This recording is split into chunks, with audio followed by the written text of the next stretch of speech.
Meneruskan perintah saja, itu nampaknya bukan suatu trait manajer yang baik. Ya.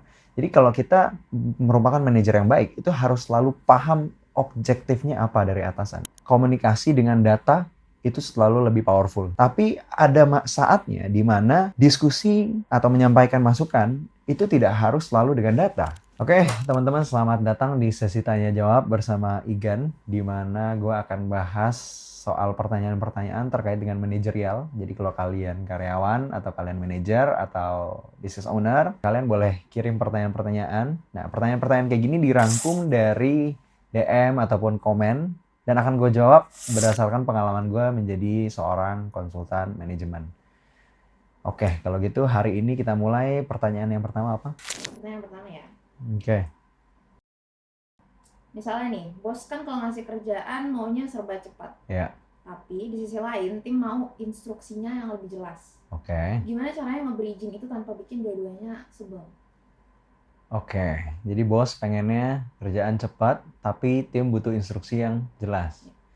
Oke, menurut gua poin ini itu adalah sesuatu yang hand in hand ya. Kalau lu pengen kerjaannya cepat sebagai bos, ya lu harus kasih instruksi yang jelas juga emang ke anak buah. Jadi untuk suatu kerjaan itu bisa dieksekusi dengan cepat, ada dua poin besar ya. Yang pertama itu adalah dari segi instruksinya. Instruksi emang harus jelas dulu. Terus yang kedua itu adalah dari segi eksekusinya. Nah, dari instruksi, kalau misalnya lu bagi, itu kurang lebih ada 3 subbagian lah. Yang pertama, kesamaan pengetahuan. Ya. Yang kedua, itu soal kesamaan konteks. Yang ketiga, itu adalah soal kesamaan ekspektasi tersembunyi. Ya. Jadi yang soal kesamaan pengetahuan, itu contohnya maksudnya gimana kan? Maksudnya itu adalah di mana pengetahuan lu menggunakan kata-kata tertentu sebagai bos, itu sama dengan pengetahuan karyawan lu. Kalau lu ngomong suatu konsep-konsep yang susah, contohnya misalnya kayak, tolong kerjainnya Pareto ya. Apa maksudnya Pareto gitu? Mungkin nggak semua orang paham. Nah, hal-hal kayak gini harus di-spend waktu untuk dijelasin. Kedua, soal kesamaan konteks. Itu maksudnya, misalnya kayak lu bilang, tolong dikerjain sesuai request klien yang kemarin. Anak buah lu aja ke meeting klien kemarin nggak ikut. Habis itu belum lu debrief juga apa hasilnya. Ini ada suatu gap di bagian konteks. Nah, ini yang bakal menyebabkan instruksi lu menjadi tidak jelas, eksekusinya bisa jadi salah, atau ya memang lu harus spend waktu untuk ngejelasin si instruksinya ini. Nah, terus habis itu subbagian ketiga, ya dari poin 1, subbagian ketiganya itu tadi yang gue bilang adalah kesamaan ekspektasi atau pemahaman soal ekspektasi tersembunyi. Karena banyak ekspektasi yang dari seorang bos itu biasanya tersembunyi ya. Itu nggak disebutin karena menurut bosnya obvious atau jelas. Tapi buat anak buah nggak jelas. Contohnya misalnya, kayak, oh gue lebih suka kalau warnanya tuh begini, oh gue lebih suka kalau fontnya itu demikian gitu, oh lu risetnya harus sedalam ini. Nah, ini nggak bisa dikompromiin juga karena hasil akhirnya itu bisa tidak sesuai dengan apa yang lu inginkan sebagai bos, dan anak buah lu juga bisa sebagai anak buah itu bisa kebingungan menghadapi hal ini. Salah satu solusinya adalah kalau lu udah biasa kerja bareng, dengan lu sering kerja bareng, lu akan punya banyak pemahaman terhadap ekspektasi tersembunyi. Nah, tapi kalau lu belum biasa kerja bareng, sebagai bos harus lebih banyak sabar nih buat ngejelasin ekspektasi-ekspektasi itu. Oh, kalau di sini kita biasanya eksekusinya demikian, ekspektasi hasilnya demikian gitu. Ini harus jelas dulu dari poin 1 soal instruksi. Kedua dari segi eksekusi. Ya, ini beda antara instruksi dan eksekusi. Nah, eksekusi juga harus diperhatiin. Si karyawan ini atau tim lo ini punya nggak kapabilitas. Sebagian yang pertama kapabilitas, sebagian yang kedua say kapasitas gitu ya. Kapabilitasnya punya nggak? Karena speed untuk ngasilin suatu kerjaan itu pengaruh banget ke kapabilitas. Nah, lu sebagai employee juga harus paham ya, kapabilitas gue tuh semana gitu. Ada nggak hal yang gue harus pelajari dulu atau kembangin dulu gitu. Kalau kecepatan seorang tim itu 15 km per jam gitu kan, ya 15 km per jam, lu ekspektasi 30 km per jam nggak akan bisa. Kedua, itu adalah kapasitas. Ya, misalnya anggaplah tim lu udah oke, bisa eksekusi sesuatu, hasilnya jadi dalam 1 hari gitu kan. Tapi dalam 1 hari ini dia ternyata ngerjain 2-3 kerjaan. Ya mohon maaf, paling progresnya akan jadinya sepertiga aja karena kebagi ke 2 atau 3 pekerjaan yang lain. Nah, jadi kalau bos pengen cepet dan anak buah itu pengen instruksinya jelas, itu sebenarnya sudah sejalan ya. Tapi ada aspek-aspek lain yang harus dipikirin juga supaya semuanya jadi mulus. Oke, selanjutnya pertanyaan dari karyawan nih kayaknya. Kalau atasan ngasih target yang gak realistis, mendingan gue nego dulu atau eksekusi? Oke, ini pertanyaan bagus menurut gue ya. Jadi bos ngasih target nggak realistis, kayaknya ini sering banget. Kenapa bos suka ngasih target nggak realistis? Karena sebenarnya seorang bos itu selalu dinilai berdasarkan output. Ya, dia bertanggung jawab terhadap output dan dia pengen output dari timnya itu menjadi baik atau bagus atau maksimal gitu ya atau optimal. Sehingga dia punya tendensi untuk set target output itu sangat tinggi ya atau sedikit lebih tinggi dari apa yang timnya sanggup atau kamu sanggup gitu ya. Ini sudah jadi suatu hal yang lumrah. Sekarang tinggal bagaimana menjadi seorang tim itu bisa ngelakuin yang namanya pushback atau negosiasi ya. Itu penting banget. Jangan langsung diterima aja. Kalau tadi pertanyaannya mending langsung diterima atau nego. Jawaban gue adalah nego kalau lo merasa nggak sanggup. Tapi catatannya jangan keseringan nego ya karena nego itu bisa ditolerir kalau jumlah negonya anggap mungkin 30-50%. 50% is pretty high. Tapi 30-50% dari task yang dikasih ke lo ya itu masih fine. Kalau bisa less than that. Lo nggak bisa nego terhadap semuanya. Kesannya lo jadi cranky tuh nego terus gitu kan. Pada umumnya lebih baik dinego. Nah, gimana cara negonya? Sekarang situasinya bos lu minta sesuatu yang lu rasa lu nggak sanggup. Lu harus tanyakan dari lu, kenapa lu ngerasa lu bisa nggak sanggup terhadap hal tersebut ya, atau melakukan hal tersebut. Apa yang membuat lu nggak sanggup? Apakah itu waktu? Apakah itu alat? Apakah itu kemampuan? Ya kan? Setelah lu tahu penyebabnya apa, dan lu kemudian harus estimasi. Jadi kesanggupan lu itu berapa? Misal, lu dikasih suatu kerjaan yang lu rasa bisa lu selesain dalam 2 hari, tapi bos lu minta dalam sehari. Setelah lu tahu, oke kayaknya bisanya 2 hari, baru lu maju nego gitu ya ke bos lu. Nah, tapi waktu lu nego, juga yang satu hal yang penting adalah berusaha pahamin kenapa si bos lu ini itu pengen lu selesain dalam 1 hari. Apakah ada deadline yang sangat-sangat urgent gitu kan, misalnya dia harus submit ke klien dan lain-lain, atau apa gitu kan. Kalau misalnya permintaan dia valid dan tidak bisa dinegosiasi dari segi misalnya waktunya gitu ya, ya lo bisa mungkin negosiasi dari segi, boleh nggak ada temen tim lain yang ngebantuin gue, boleh nggak gue dikasih bantuan tools ini, atau boleh nggak gue ngelepasin suatu kerjaan yang lain gitu. Itu sebenarnya dimensi negosiasinya banyak banget gitu kalau mau dipikirin gitu ya. Cuman jawaban umum yes, harus belajar negosiasi. Oke, next question. Ya. Gimana caranya ngasih feedback ke senior atau atasan tanpa dianggap ngeyel? Feedback ke senior atau atasan tanpa dianggap ngeyel. Nah, gini, jadi gue harus kasih disclaimer dulu bahwa ada beberapa tipe pekerjaan yang sangat butuh feedback ke atasan. Ada beberapa tipe pekerjaan yang feedback ke atasan itu harus jumlahnya terbatas. Tipe dunia kerja itu beda-beda. Jadi ada tipe dunia kerja yang sangat dinamis dan atasan itu butuh banget banyak masukan dari bawahannya. Contoh tipe kerjaannya seperti apa? Sales ya atau kerjaan proyek ya kan, karena indikator bergeraknya itu banyak banget. Jadi mereka bakal butuh banyak banget masukan dari bawahannya. Ada tipe pekerjaan yang sangat-sangat operasional heavy ya. Jadi udah jelas apa yang harus dikerjain dan untuk sebagai tim atau karyawan atau bawahan itu sudah jelas apa yang harus dilakukan gitu, dan harusnya tidak terlalu banyak apa ya ibaratnya upward communication atau komunikasi ke atasan. Itu yang harus dipahami dulu. Nah, cuman secara umum tadi kan gue udah bilang bahwa dua-duanya itu bisa ngasih feedback ke atasan.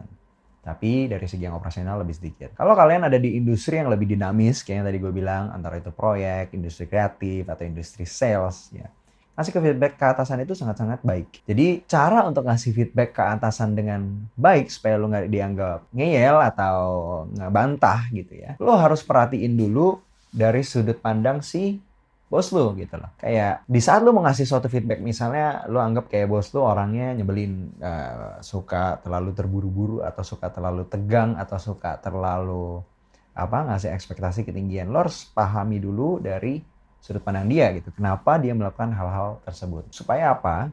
Supaya apa yang lo kasih ini itu nggak akan ditolak mentah-mentah. Karena kalau lo nggak tahu dulu apa objektif yang dipikirin sama si bos lo ini, dan lo ngasih suatu masukan yang berlawanan dengan objektif bos yang biasanya lebih dekat dengan objektif perusahaan, itu akan menjadi bumerang besar buat diri lo sendiri gitu. Karena lo yang dianggap tidak relevan akhirnya. Nah, jadi lo pahami dulu betul-betul kenapa bos lu bertindak demikian. Ya. Kedua, lu harus pahami bagaimana si bos lu ini bisa akhirnya memberikan rekomendasi, memberikan perintah, dan lain-lain berdasarkan si objektif dia tadi, gitu ya. Jadi pola pikir dia ini seperti apa? Setelah lu tahu pola pikir dia, kenapa dia akhirnya bisa ambil keputusan itu, lu bisa untuk mencoba mencari perspektif lain dengan pola pikir yang lain. Misalnya ada suatu deadline yang lagi dihadapi. Terus kemudian bos lu ini lebih orangnya tegangan gitu ya. Jadi dia bertindaknya lebih gerasak gerusuk dan berpotensi resiko gitu ya. Karena lu gerasak gerusuk bisa ada hasil yang kurang bagus. Lu bisa sebagai orang yang mungkin lebih peduli terhadap kualitas yang lebih baik dibanding speed.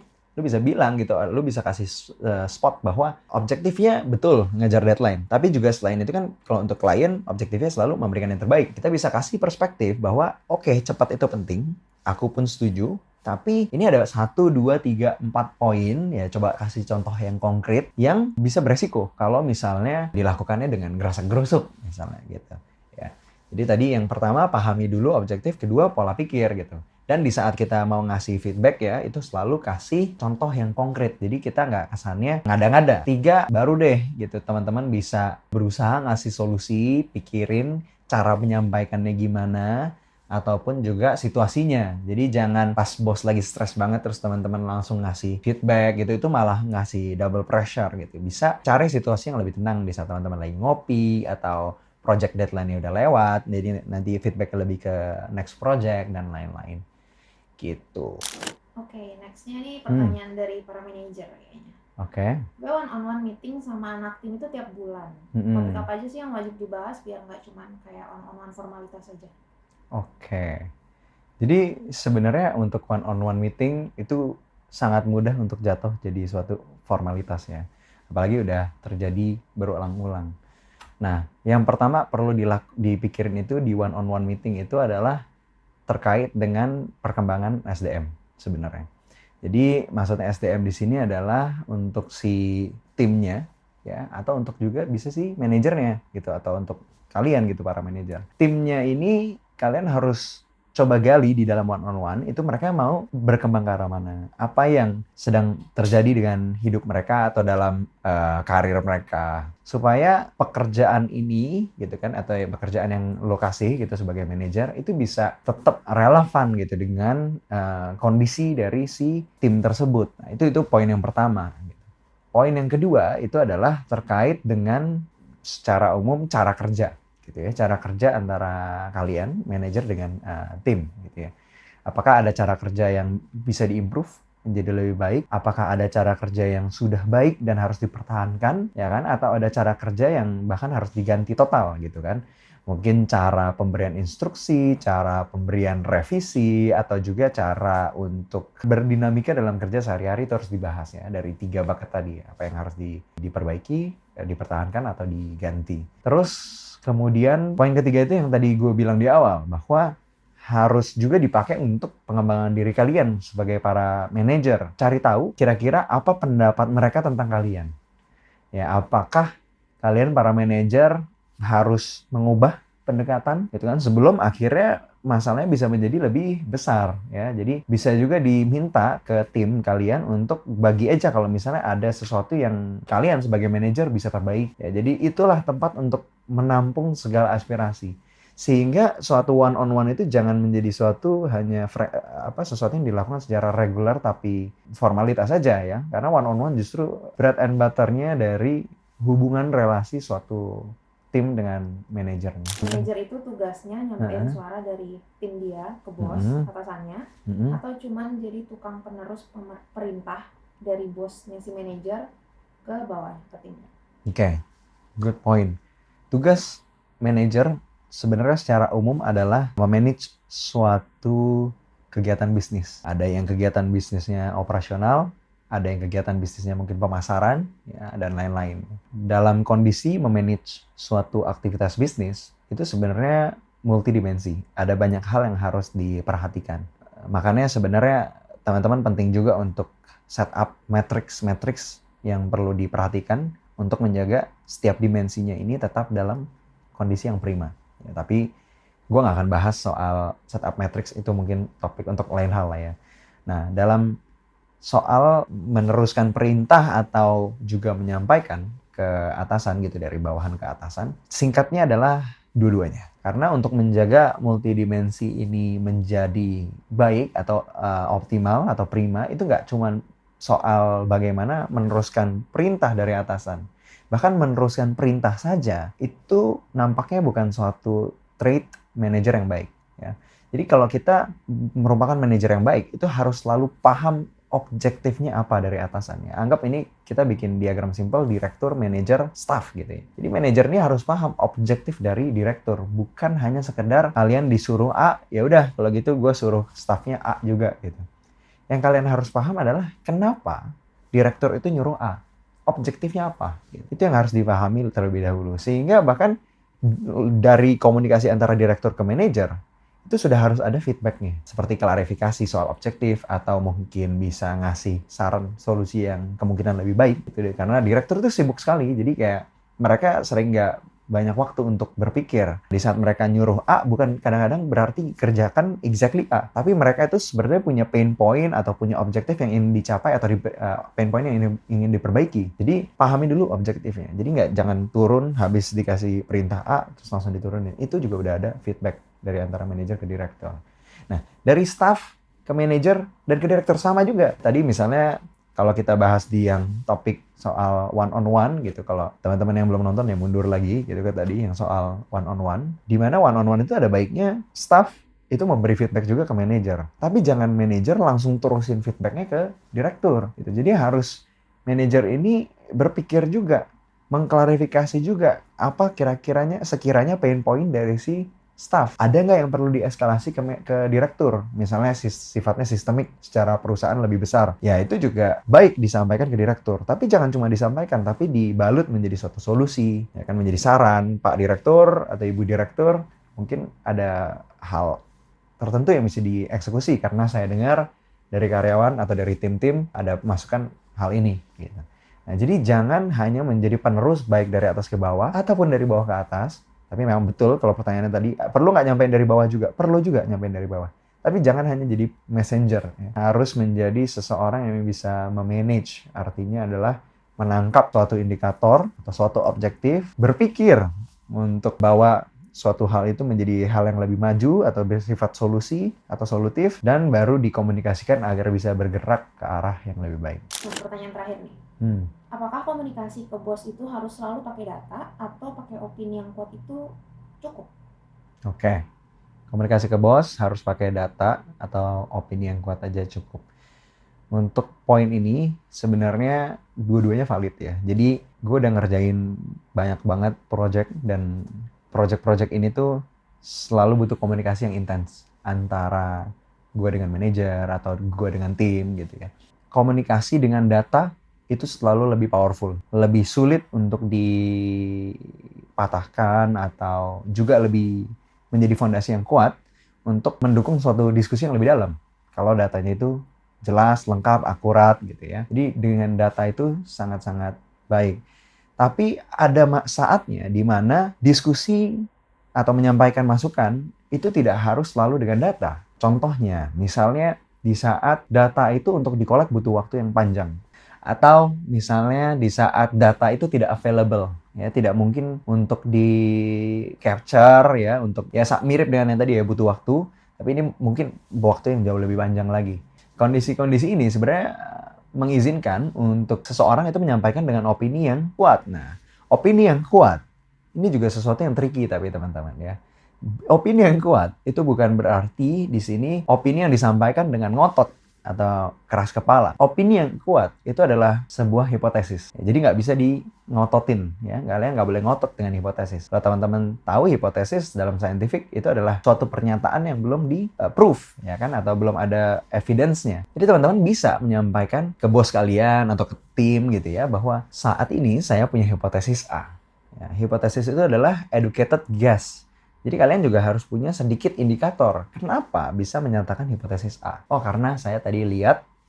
Karena saya dengar dari Pak Direktur. Oh, karena saya dengar dari customer, gitu kan. Ya mungkin ada teman-teman yang bisa argue itu juga data. Tapi I think what I'm trying to say is data yang lebih komprehensif gitu ya. Sedangkan ini hanya satu spot. Tapi ini bisa menjadi suatu opini yang dibalut dalam bentuk hipotesis. Dan waktu zaman gue di konsultan, di McKinsey, itu kita selalu pakai hipotesis di mana-mana. Ya, karena data bisa tidak available, belum ada, kita harus bisa form suatu hipotesis supaya kita bisa bergerak maju, lanjut, dan tidak stuck. Jadi hipotesis itu penting untuk dipakai juga untuk mengconvey sesuatu. But when data is available, use data. Oke, cukup dulu, mungkin pertanyaannya udah cukup banyak untuk hari ini. Tapi kalau misalnya kalian masih punya pertanyaan-pertanyaan lain, boleh kalian taruh di kolom komen atau kalian boleh kirim ke DM. Nanti gue akan pilih pertanyaan-pertanyaan yang paling menarik dan habis itu gue jawab di video berikutnya. See you.